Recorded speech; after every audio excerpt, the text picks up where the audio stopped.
match passé. Mais bon, il y a encore des réglages, il y a eu, Je pense il y a eu des occasions. Il y a sans doute 25 minutes de très bonne facture où il y a une équipe qui essaye de jouer au ballon, qui essaye de créer du jeu et qui marque un magnifique but et puis qui a l'occasion d'assommer l'adversaire et qui ne le fait pas. Et à partir du moment où on n'a pas réussi à faire le break, il y a des joueurs qui ont rentré la tête dans les épaules alors que tu mènes 1-0. Et là, on a commencé à subir tout le dernier quart d'heure sur aucune production de l'adversaire finalement. Simplement parce que nous, aujourd'hui, on ne gère pas les moments faibles. Alors, on ne peut pas toujours être dans des moments forts dans un match. On doit accepter qu'il y ait des moments plus compliqués. Ceux-là, il faut les gérer. Et là, on a beaucoup de mal. Donc quand on est dans les moments faibles, je vais revenir avec ce que j'ai dit auparavant, on attend que l'autre fasse pour lui le boulot parce qu'on ne se mouille pas. Même vos leaders, je veux dire.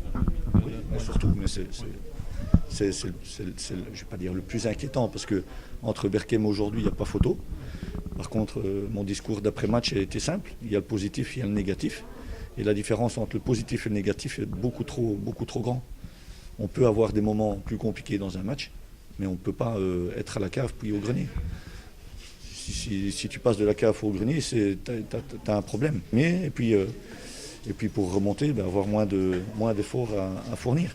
Après, le positif, c'est quoi? C'est que, encore une fois, je ne sais pas combien de temps ça a duré, mais 25 bonnes minutes en tout cas, où il y avait, on a tout gagné.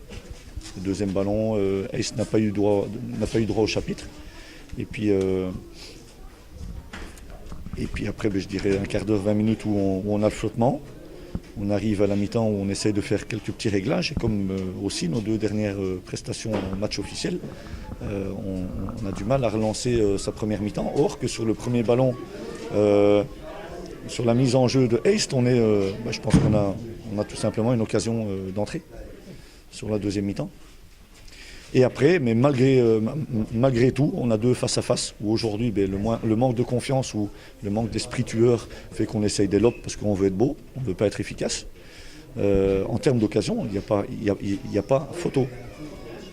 La tête de Lassana qui n'est pas une tête parce qu'il a peur de s'abîmer le visage. Le lobe de Luigi Vaccaro n'est pas le lobe d'un tueur. Le lobe de Mehdi n'est pas le lobe d'un tueur. Et le penalty, n'en parlons pas.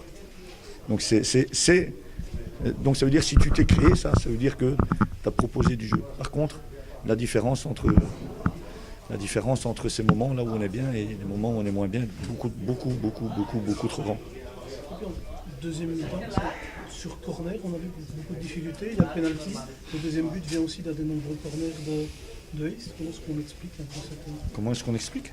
Que tout simplement, il ne faut pas concéder autant de corners quand tu ne devrais pas les concéder. Ça, c'est la première chose. Mais après, ils font partie du jeu. Et qu'il y a des positions à tenir.